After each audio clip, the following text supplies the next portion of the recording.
जब मैं सेवकाई में आया, जब मैंने सेवकाई को किया, तो शैतान मुझसे ये कहता था कि तू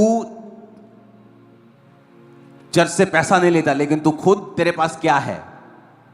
चर्च तो तूने खड़ा कर दिया इतना बड़ा, 100 एकड़ में चर्च खड़ा कर दिया, लेकिन तेरे पास क्या है? तू अपना बिजनेस छोड़ के आया, तू 25-30 लाख महीना कमाता, तेरे पास क्या है? लेकिन मैं सेवकाई में लगा रहा, क्योंकि चर्च से मैंने घर नहीं बनाया, चर्च के पैसों से उसका फायदा नहीं उठाया। एक दिन मैं दुबई में था घूमने के लिए, एक होटल में, और मैं और मेरी वाइफ वहां से निकल रहे थे। तो एक ऑफिस था वहां पे किसी कंपनी का, तो वो जो कंपनी वाले व्यक्ति थे वो हमें इनवाइट करने लगे बाहर से, प्लीज़ कम, ये आपको अपार्टमेंट देखो, ये घर देखो, आप देख।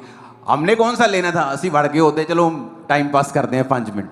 हाँ किथे आ, वो किथे है, हाँ ये ऐसा है, ये ऐसा है, आप यहाँ पे लेंगे तो आपको फ़ायदा होगा। मैं कहा हाँ ठीक है। कहती आपने देखना है? मैंने कहा कहाँ जाना पड़ेगा? मैं कहा नहीं, हम टूरिस्ट हैं, मेरे पास गाड़ी नहीं है, तो कहाँ? कहते नहीं आप चिंता मत करो, गाड़ी हम मंगवा के देंगे। मैंने कहा ठीक है, अगर आप गाड़ी मंगवा के तो चलते हैं, नाले झूठे ले आवांगे। तो गाड़ी आई, हमें ले गई।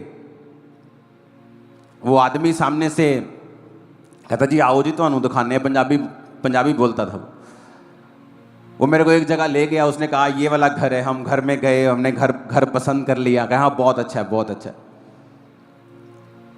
उसको मालूम था कि मेरी बैकग्राउंड क्या है। उसने कहा ये वाला घर है। मैंने कहा ठीक है, लेकिन कितने का? इतने का। मैंने कहा इतने पैसे मेरे पास नहीं। वो कहता जान दो जनाब, तू तो भावें पूरा महल्ला खरीद लो।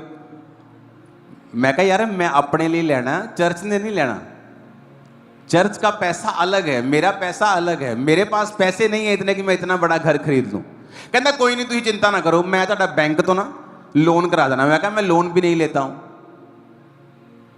कहता अच्छा फिर ऐ करते हैं आप कोई ऐसा दा सिस्टम बना लांगे कि तुसी घर भी ले लोगे तो तुहानू इंटरस्ट भी नहीं पाएगा और घर भी तुहाडा हो जाएगा, तुम 2-3 साल च उन्होंने पैसे दे दियो। मैं कहा एक ठीक है, चलेगा।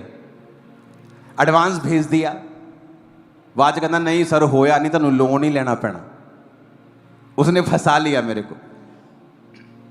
फिर मेरी पेमेंट गई हुई थी थोड़ी सी, फिर मुझे लोन लेना पड़ा और मैंने वो घर लिया।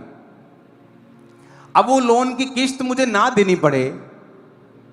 देखो परमेश्वर ने क्या किया। एक समय आया, परमेश्वर ने जो घर मैंने लिया था लोन के ऊपर थोड़ा सा पैसा देके, उसकी वैल्यू को परमेश्वर ने दुबई में बढ़ा दिया। वो दुबई में है घर। देखो क्या हुआ, दुबई में उसकी वैल्यू बढ़ गई। जब वैल्यू बढ़ गई तो मैंने अपनी टीम को कहा कि मैं जो किस्त देता हूं ना घर की लोन की, मुझे नहीं देनी, मैं लोन पे बिलीव नहीं करता हूं, कुछ सिस्टम बनाओ। उस घर को हमने रीलोन करके एक नया घर लिया और उस घर को रेंट पे चढ़ाया। अब वो अपनी किस्त भी देता है और मेरी किस्त भी देता है। हालेलुया। अब इमेजिन करो मेरे पास 2 घर हैं और बिना पैसे के प्रभु ने मुझे दिए हैं, फेवर के साथ। कितने मेरी बात को समझ रहे हैं? और हम हैरान होते हैं कि जब आप वचन के ऊपर चलना शुरू करते हैं, आपको लोगों के पैसों की जरूरत नहीं, खुदा ऐसी घटनाएं करेगा, आपको बढ़ा देगा।